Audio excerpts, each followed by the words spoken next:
বরগুনাবাসী, আজকে দেশ করতে জুলাই পদযাত্রায় জাতীয় নাগরিক পার্টি এসেছে এই বরগুনায়। বরগুনার মানুষজন যেই স্বতঃস্ফূর্ত ভাবে আজকের এই পথসভাকে জনসমুদ্রে পরিণত করেছেন, তাদেরকে জানাই আন্তরিক ধন্যবাদ এবং কৃতজ্ঞতা।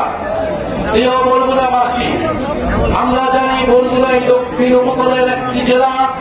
নদী এবং সমুদ্রের সাথে সংগ্রাম করে যে জনগোষ্ঠী, তার নাম বরগুনা। এই বরগুনায় আমাদের যারা মৎস্যজীবীরা রয়েছেন, যারা আমাদের মজুররা রয়েছেন, কৃষক রয়েছেন, আমরা তাদের সন্তান। আমরা এসেছি আজকে আপনাদের কাছে।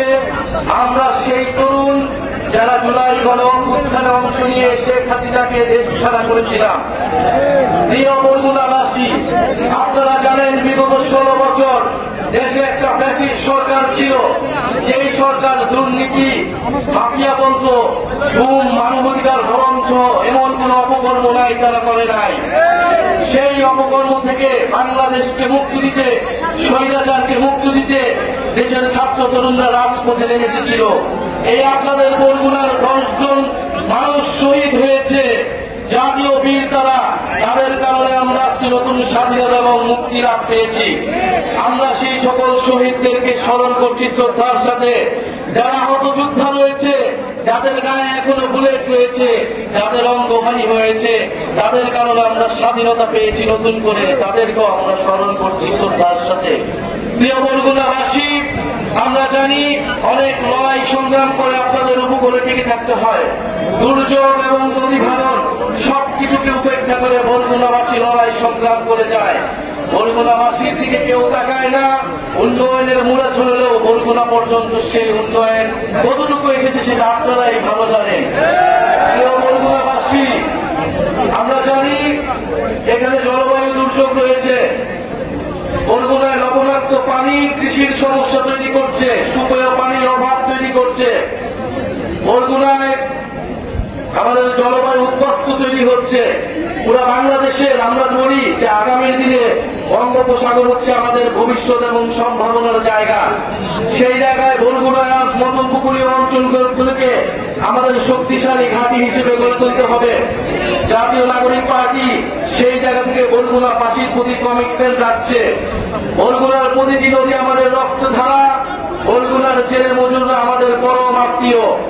প্রিয় বরগুনাবাসী, আমরা জানি জুলাই গণঅভ্যুত্থানের পরে চাঁদাবাজ এবং দুর্নীতি আবারও চেপে বসেছে বাংলাদেশ রাষ্ট্রে।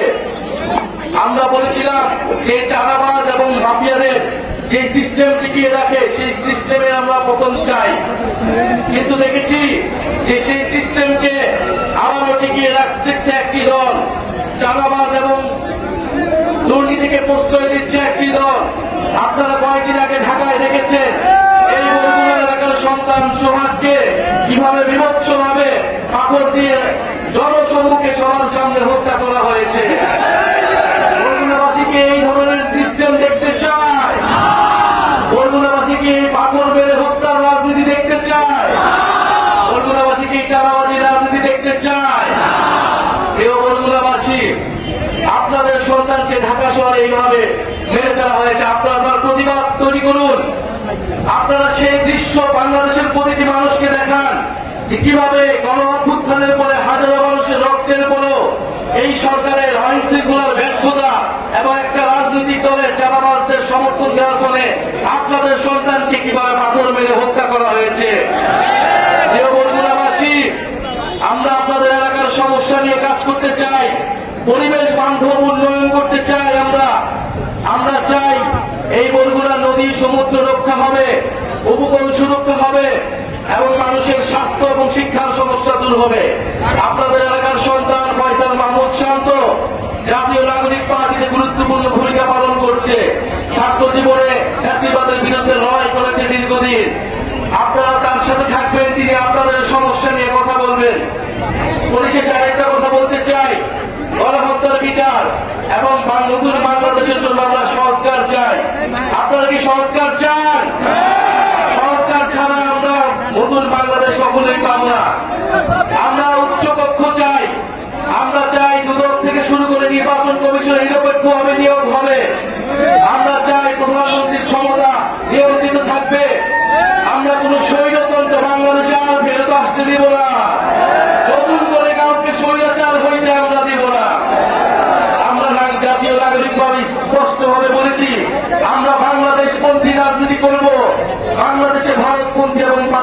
চাঁদাবাজি রাজনীতির কোনো জায়গা হবে না।